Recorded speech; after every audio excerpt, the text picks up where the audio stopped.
Good day, beautiful soul family, and welcome back to Miracles Beneath the Surface.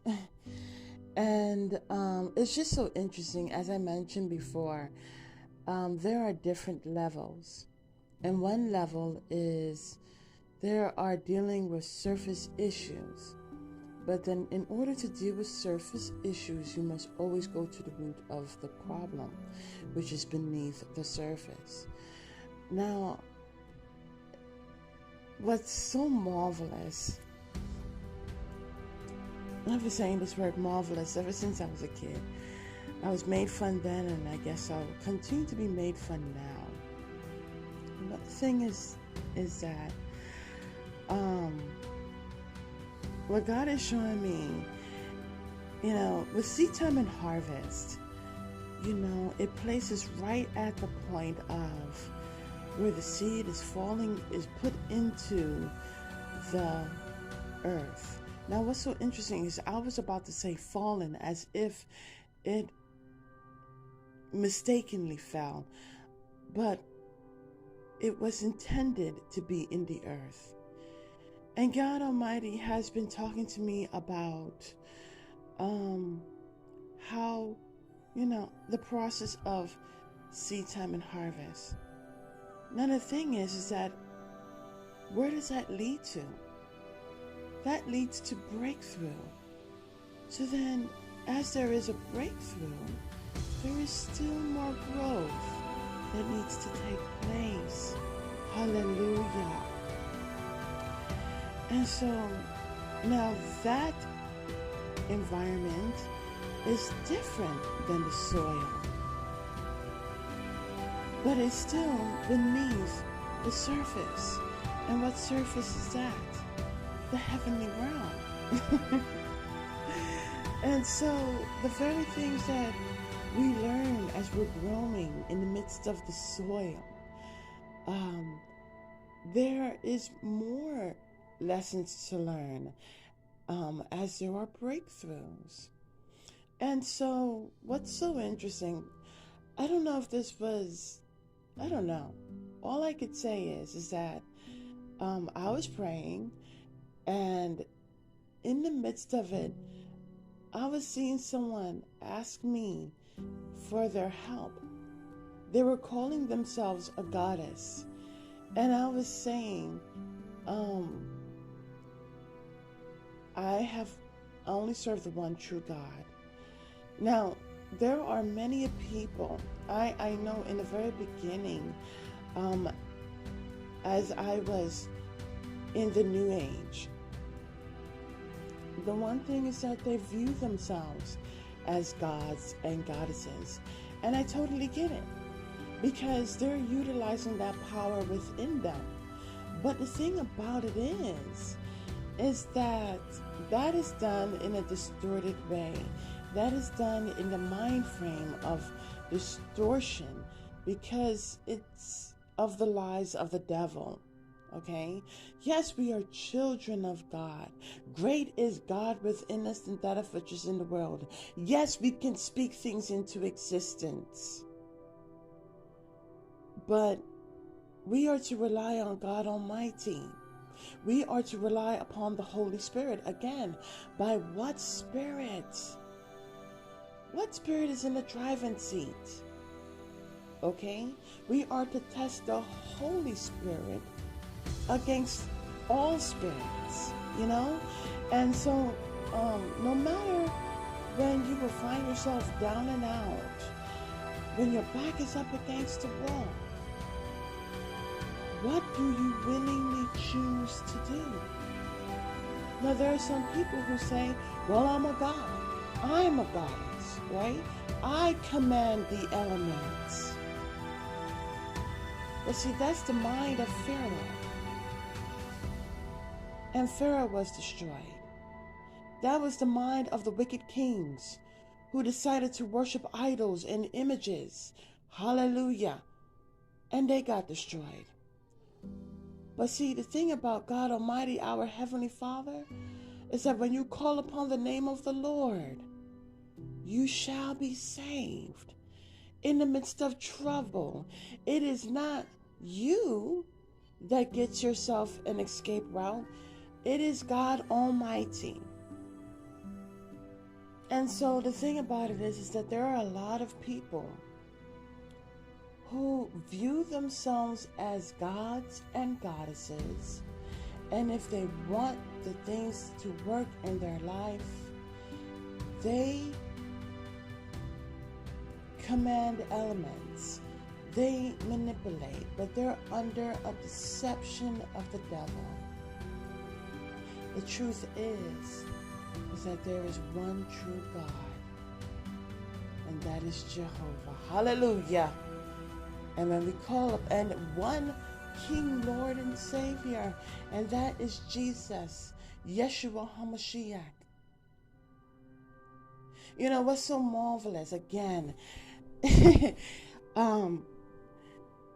is the different accounts in the Bible. We may look at these accounts in the Bible and we may think they're just stories, right? But here's the difference. In our very life, the things that we see take place in the Bible, the different accounts that took place in the Bible, are the very things that we can glean from, the wisdom that we can glean from to help us in our very life. I'll tell you why, and I'll tell you how. Well, let's just say this, the Hebrew brothers, they were held captive. There came a time where there were statues, idols, images that were to be worshipped.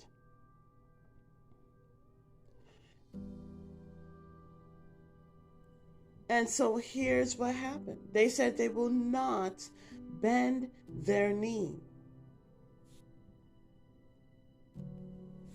And so we can only say, okay, in situations, well, how can the Hebrew brothers' account help me in my life?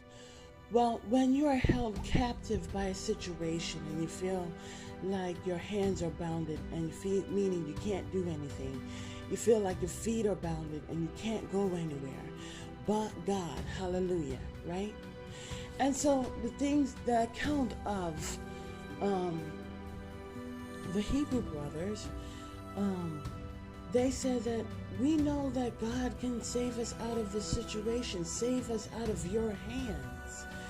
But even if God doesn't save us out of your hands, we still are not going to bow down to your statue, your idol.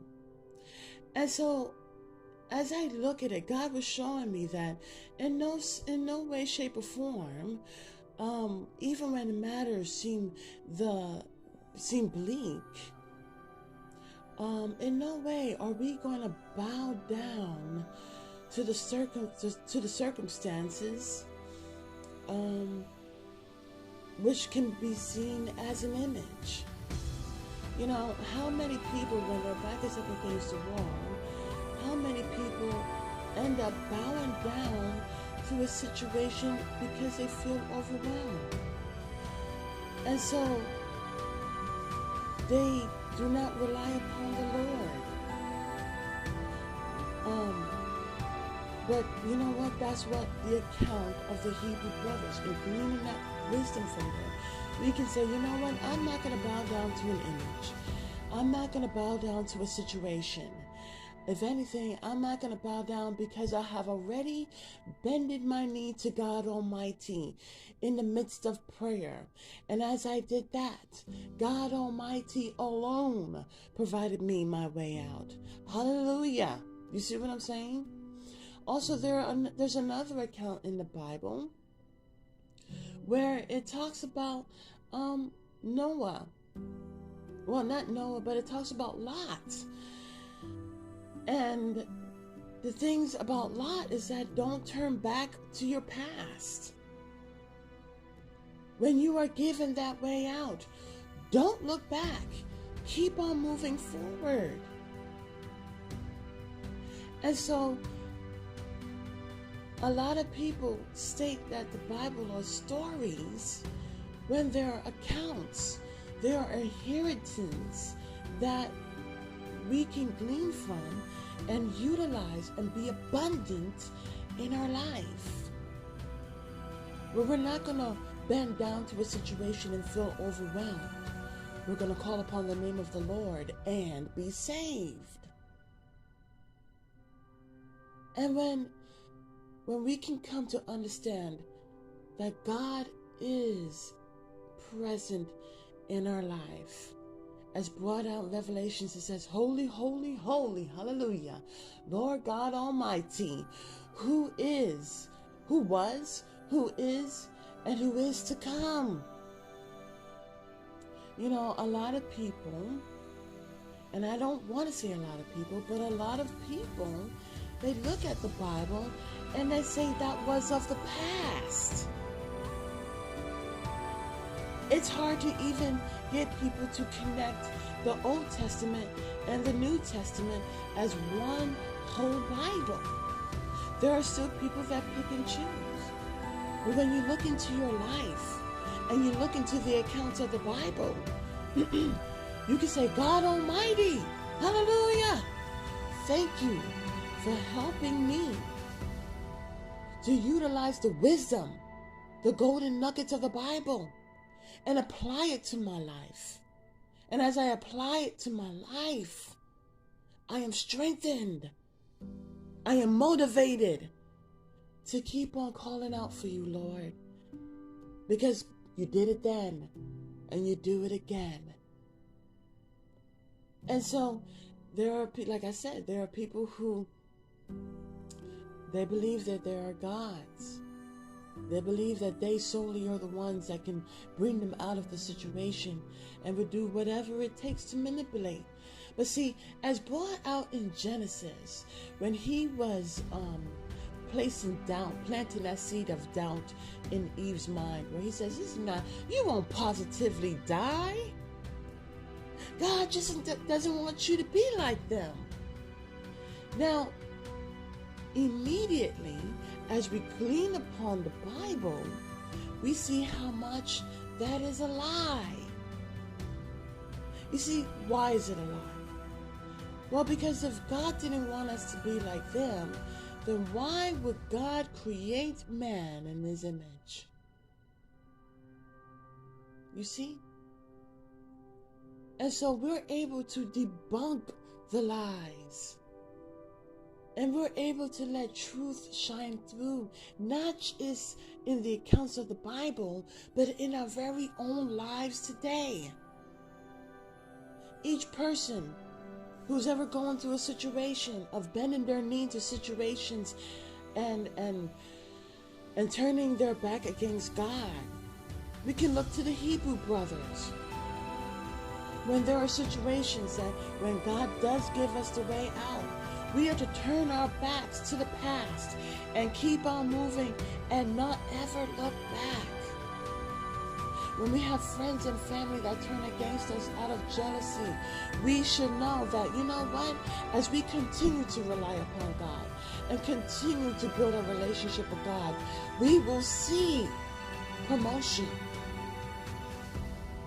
When we tear down idols and images and go back to the Word of God, we shall be saved. When we see blockages in our life, just as Jericho, the walls of Jericho, and we continue to utilize obedience, cry out to the Lord, and as we're given instruction, utilize obedience, we shall be saved. Those walls will come down. And as you see in the very things that we see in the Bible, hallelujah, we utilize those wisdoms, knowledge, and understanding. And we're able, hallelujah, we are able. But it is God that brings us through. You see, by the means of the Holy Spirit, hallelujah, by the means of the Holy Spirit, we are able to glean such fruit. and be nourished. When you find yourself caught up in darkness, cry out for the Lord. Don't think that you are going to get yourself out of situations. God is the one that provides the way out. God is. So may this message help you. If you're down and out and you're wondering, okay, what do I do? My back is up against the wall. And you may think, well, I'm a god or I'm a goddess. I can manipulate the elements. I can do this and I can do that. No, the answer is no. As brought out in the book of Enoch, it shows that the fallen angels were teaching people how to do things that were forbidding for them to learn because they were not of that realm. They were helping people to be disobedient to God Almighty. They were teaching people how to be codependent on the things that they were teaching, like sorcery and war. But we are to be reliant upon God. In the Bible it says, wait upon the Lord and you shall be saved. So beautiful soul family, I hope this message finds you and you're able to glean off of it. Call upon the name of the Lord no matter what. Read the Bible and glean of its wisdom, and it will definitely help you in getting through. It will help you in the means of long suffering. And that's another thing. It's a fruit of the Holy Spirit. It's not a fruit of the world. The world doesn't know how to deal with long suffering. The world doesn't know how to wait upon the Lord and expect to be saved. But this is your opportunity, beautiful soul family, to see that God is present. Have a beautiful and wonderful day. God bless.